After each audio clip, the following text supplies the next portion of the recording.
आपके सामने है एक नया चैप्टर कार्बनिक रसायन का, halo alkane and hello arene. बहुत अच्छा चैप्टर है। सबसे पहले हम इसे डिस्कस करेंगे हेलो एल्केन के बारे में।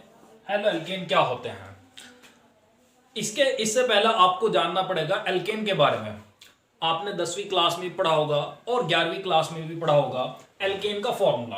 एल्केन का जो सामान्य सूत्र होता है वो CnH2n+2 होता है।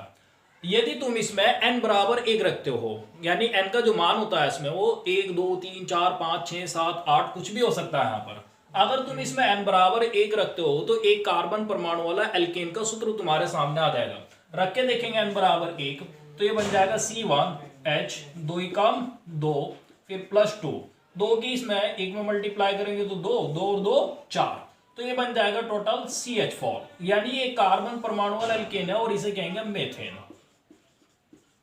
तो आप इस एल्केन के बारे में समझोगे। इसी तरह से 2 कार्बन परमाणु वाला एल्केन होता है वो होता है C2H6। इसी तरह से 3 कार्बन परमाणु वाला एल्केन होता है वो होता है C3H8। तो कहने का मतलब यह है कि एल्केन में जो हाइड्रोजन परमाणुओं की संख्या होगी वो कार्बन परमाणुओं की संख्या के 2 गुने से 2 अधिक होगी। एल्केन में हाइड्रोजन परमाणुओं की जो संख्या होगी वो कार्बन परमाणुओं की संख्या के 2 गुने से 2 अधिक होगी। अब हम डिस्कस करेंगे हेलो एल्केन के बारे में। हेलो एल्केन क्या होते हैं? यदि एल्केन के एक या अधिक हाइड्रोजन परमाणु को हैलोजन परमाणु से प्रतिस्थापित करते हैं तो प्राप्त होने वाला यौगिक हेलो एल्केन कहलाता है। अभी जैसा हमने एक फॉर्मूला पढ़ा है CH4 मेथेन, यानी एल्केन का एक फॉर्मूला हो गया एक कार्बन परमाणु वाला। अगर हम इसके एक हाइड्रोजन परमाणु को प्रतिस्थापित कर दें, एक हाइड्रोजन परमाणु को प्रतिस्थापित कर दिया एक हैलोजन परमाणु से, हैलोजन F हो सकता है, X से रिप्रेजेंट करते हैं हैलोजन को, या Cl हो सकता है, या फिर Br हो सकता है, या फिर I हो सकता है। फ्लोरीन, क्लोरीन, ब्रोमीन, आयोडीन ये हैलोजन होते हैं। इन्हें हैलाइड भी कहते हैं हम। अच्छा, अब ये देखें, मान लो हमें एक हाइड्रोजन को प्रतिस्थापित करना है Cl से, तो यहां पर Cl लिख देंगे। एक हाइड्रोजन में प्रतिस्थापित कर दिया तो एक हाइड्रोजन यहां रह जाएंगे, हाइड्रोजन 3 और एक Cl ऐड कर दिया तो CH3Cl, यही हेलो एल्केन होगा। अच्छा, हम 2 हाइड्रोजन परमाणु भी प्रतिस्थापित कर सकते हैं। जैसे मान लो CH4 है, इसी के 2 हाइड्रोजन परमाणु को प्रतिस्थापित कर दिया हमने 2 Cl से, तो 2 हाइड्रोजन रह जाएंगे यहाँ पर CH2 और ये बन जाएगा Cl2। ये भी हेलो एल्केन है, लेकिन ये डाई हेलो एल्केन होगा। क्यों? क्योंकि इसमें 2 हाइड्रोजन परमाणु हैं। अब इसी तरह से 3 भी प्रतिस्थापित कर सकते हैं हम। मान लो जैसे ही ये CH2Cl2, एक और हाइड्रोजन प्रतिस्थापित कर सकते हैं एक Cl से, तो यहाँ पर एक और हाइड्रोजन कम हो जाएगा तो ये बन जाएगा CHCl3। ये भी हेलो एल्केन है, लेकिन ये ट्राई हेलो एल्केन है। इसका नाम क्लोरोफॉर्म होता है। इसके बारे में एक यौगिक है अलग, इसके बारे में डिस्कस किया जाएगा। इंपॉर्टेंट टॉपिक है इसका। इसी तरह से चारों हाइड्रोजन परमाणु भी प्रतिस्थापित कर सकते हैं CHCl3। मतलब ये एक और हाइड्रोजन है, एक और प्रतिस्थापित कर सकते हैं हाइड्रोजन को एक हैलोजन से। Cl3 प्रतिस्थापित कर रहे हैं तो ये हैलोजन के एक और ऐड हो जाएगा तो CCl4 हो जाएगा। एक हाइड्रोजन इस पे प्रतिस्थापित हो गया। इस तरह से हेलो एल्केन को आप समझ गए होंगे हेलो एल्केन क्या होते हैं। अब बात करेंगे हेलो एल्केन के टाइप के बारे में। हेलो एल्केन कितने प्रकार के होते हैं? वैसे अगर हैलोजन परमाणु की संख्या के आधार पर देखें तो हेलो एल्केन एक मोनो हेलो एल्केन होता है, एक डाई हेलो एल्केन होता है, एक ट्राई हेलो एल्केन होता है और एक होता है पॉली हेलो एल्केन होता है। मतलब 4 प्रकार के हो गए। मोनो हेलो एल्केन जिसमें केवल एक हैलोजन परमाणु होगा उसे मोनो हेलो एल्केन कहेंगे, और जिसमें 2 हैलोजन परमाणु होंगे उसे डाई हेलो एल्केन कहेंगे, और जिसमें 3 हैलोजन परमाणु होंगे उसे ट्राई हेलो एल्केन कहेंगे, और जिसमें 3 से अधिक हैलोजन परमाणु होंगे उसे हम क्या कहेंगे?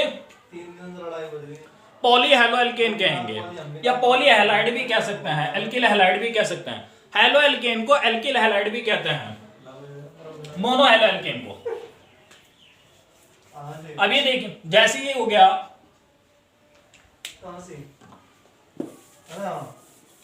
तो सबसे पहले हम डिस्कस करेंगे मोनो हेलो एल्केन के बारे में। मोनो हेलो एल्केन क्या होते हैं? मोनो हेलो एल्केन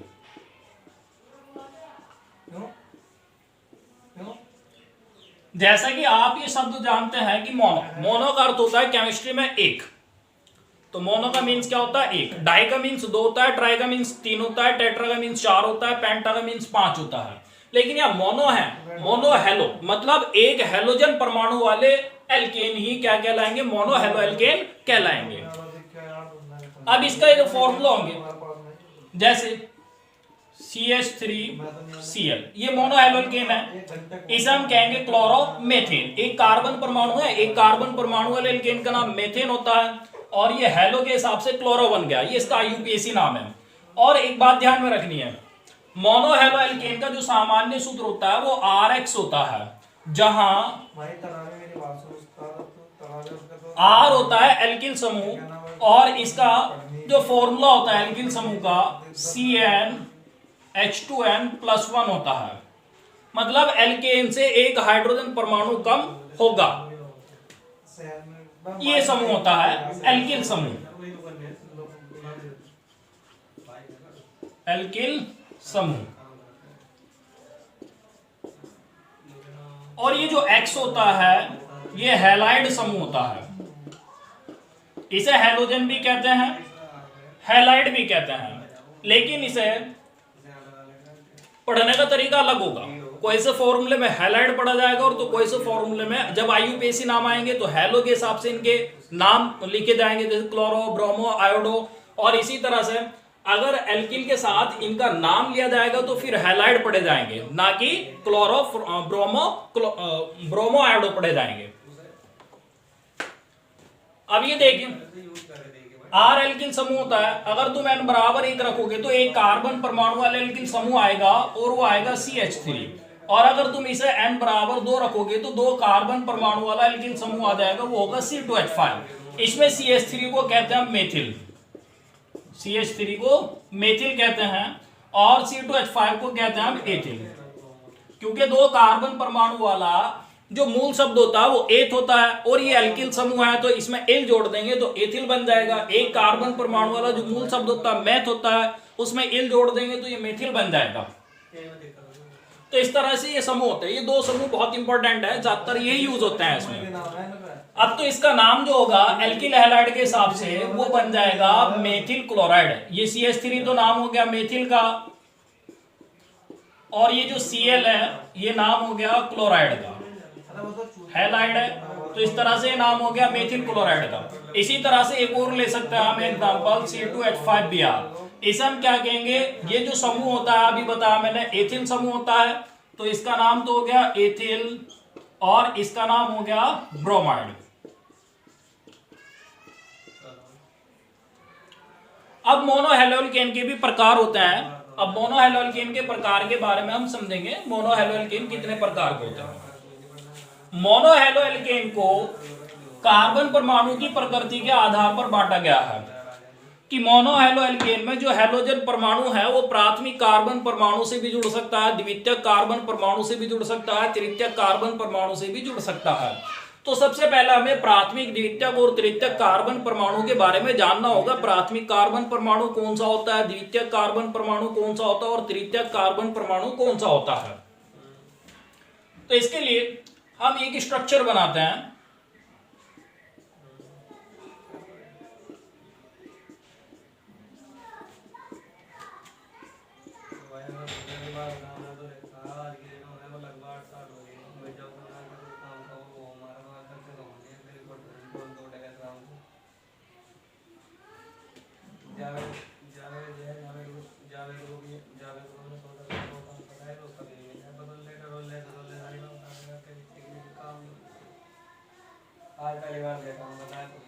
देखिए सबसे पहले हम बात करेंगे कि प्राथमिक कार्बन परमाणु कौन सा है, द्वितीयक कौन सा है या तृतीयक कौन सा है। प्राथमिक कार्बन परमाणु ऐसा कार्बन परमाणु जिसकी एक संयोजकता एक अन्य दूसरे कार्बन परमाणु से पूरी होती है, संतुष्ट होती है, या फिर किसी भी कार्बन परमाणु से संतुष्ट नहीं होती है, उसे प्राथमिक कार्बन परमाणु कहेंगे।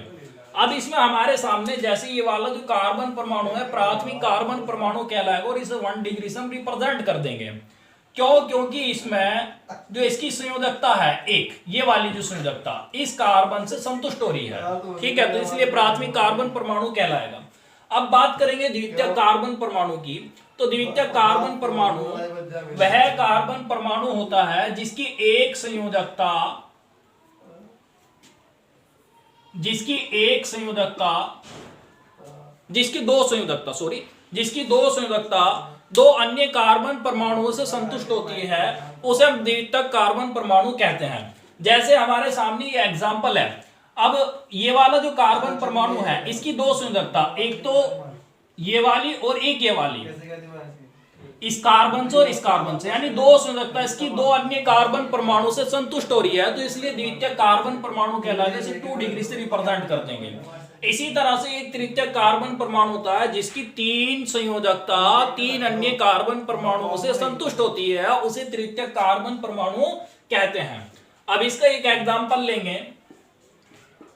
जैसे हमारे सामने ये वाला कार्बन परमाणु हो गया, ये वाला जो कार्बन परमाणु होगा तृतीयक कार्बन परमाणु होगा। क्यों? क्योंकि इसकी जो 3 संयोजकता 1 2 3 अन्य कार्बन परमाणु से संतुष्ट हो रही है, एक इस वाले से और एक इससे और एक इससे संतुष्ट हो रही है, तो इसलिए तृतीयक कार्बन परमाणु होगा और इसे 3 डिग्री से प्रदर्शित करेंगे।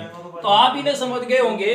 अब इसी के आधार पर मोनोहेलोएल्केन को बांटा गया है 3 भागों में। एक प्राथमिक मोनोहेलोएल्केन होते हैं, एक द्वितीयक मोनोहेलोएल्केन होते हैं और एक तृतीयक मोनोहेलोएल्केन होते हैं। सबसे पहले डिस्कस करेंगे प्राथमिक मोनोहेलोएल्केन के बारे में। प्राथमिक मोनोहेलोएल्केन क्या होते हैं? वे मोनोहेलोएल्केन जिनमें हैलोजन परमाणु प्राथमिक कार्बन परमाणु से जुड़ा होता है, प्राथमिक मोनोहेलोएल्केन कहलाते हैं। अब इसमें कुछ एग्जांपल लेंगे, जैसे CH3Cl, ये प्राथमिक मोनोहेलोएल्केन है। क्यों? क्योंकि इसमें एक ही कार्बन परमाणु है और इसी कार्बन परमाणु से ये हैलोजन जुड़ा हुआ है, तो ये प्राथमिक मोनोहेलोएल्केन होगा। इसी तरह से इसका दूसरा एग्जांपल लेंगे हम, CH3 single bond CH2 single bond Cl, ये भी प्राथमिक मोनोहेलोएल्केन है। क्यों? क्योंकि इसमें ये वाला जो कार्बन परमाणु है, इस कार्बन परमाणु से ये हैलोजन परमाणु जुड़ा हुआ है और ये कार्बन परमाणु इसमें प्राथमिक कार्बन परमाणु है, तो इसलिए प्राथमिक मोनोहेलोएल्केन कहलाएगा। क्योंकि इससे एक ही कार्बन परमाणु जुड़ा हुआ है, तो इसलिए प्राथमिक है। इसी तरह से एक और एग्जांपल हम इसका लेंगे, जैसे ये हो गया CH3 single bond CH2 single bond CH2 single bond CH2 single bond CH2Cl, ये भी प्राथमिक मोनोहेलोएल्केन है। क्यों? क्योंकि इसमें जो हाइड्रोजन परमाणु जुड़ा हुआ है Cl यानी हैलाइड क्लोराइड, ये प्राथमिक कार्बन परमाणु से जुड़ा हुआ। अब आप क्या होगे जी सर जी ये तो 1 2 3 4 कार्बन परमाणु जुड़े हुए। नहीं, हमें ये नहीं देखना है कि टोटल कितना है इसके लेफ्ट साइड में, हमें तो ये देखना है कि इसकी ये जो एक संयोजकता है कितने कार्बन परमाणु से संतुष्ट हो रही है। एक ही कार्बन परमाणु से संतुष्ट हो रही है। अब ये वाला कार्बन इससे जुड़ रहा, ये नहीं है कि ये इन सारों से जुड़ रहा है, नहीं, ये वाला कार्बन इस एक ही अन्य कार्बन परमाणु से जुड़ा हुआ है, तो इसलिए प्राथमिक कार्बन परमाणु होगा। तो आप इन्हें अच्छी तरह से समझ गए होंगे। अब इसी तरह से हम द्वितीयक मोनोहेलोएल्केन के बारे में लेंगे। द्वितीयक मोनोहेलोएल्केन क्या होंगे? वे मोनोहेलोएल्केन जिनमें हैलोजन परमाणु द्वितीयक कार्बन परमाणु से जुड़ा होता है, द्वितीयक मोनोहेलोएल्केन कहलाएंगे। इसका एग्जांपल लिखेंगे।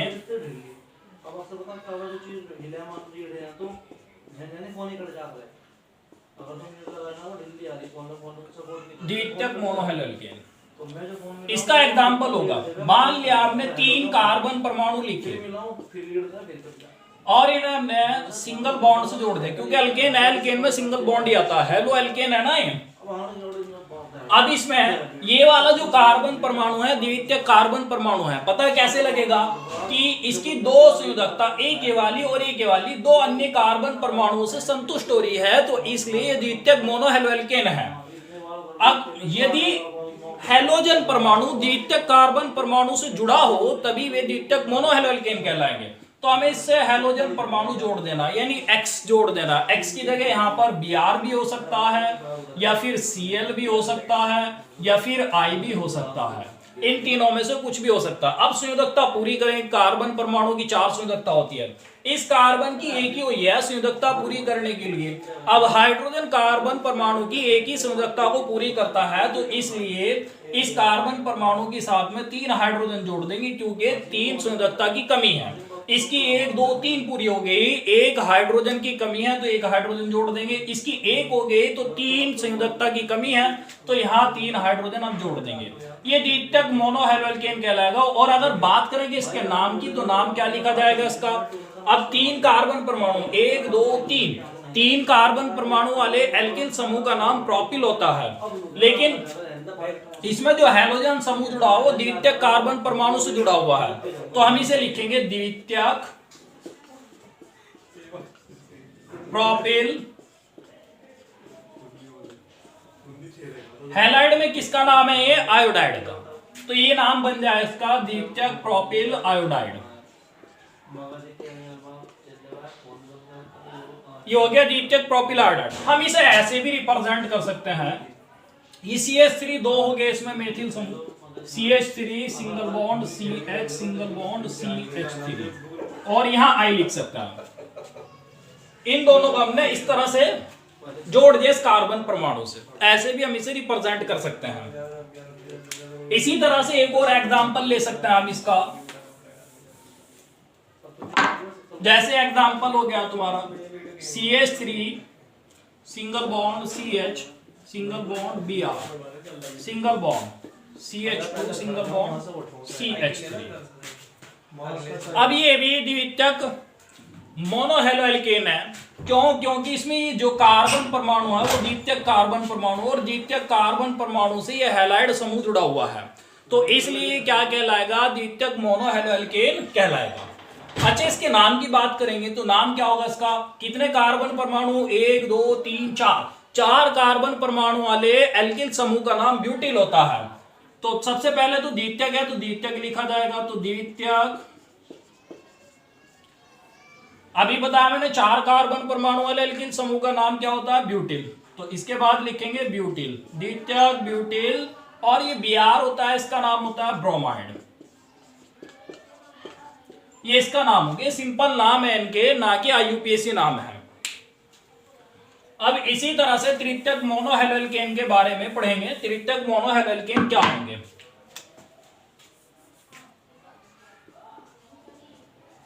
तृतीयक मोनोहैलोअल्केन वे मोनोहैलोअल्केन जिनमें हैलोजन परमाणु तृतीयक कार्बन परमाणु से जुड़ा होता है, तृतीयक मोनोहैलोअल्केन कहलाएंगे। इसका एग्जांपल लेंगे। एग्जांपल लिखने का तरीका मैं बता देता हूं आपको किस तरह से लिखोगे। सबसे पहले हमें तृतीयक कार्बन परमाणु लिखना होगा, 1 2 3, एक और ले लो, single bond single bond single bond.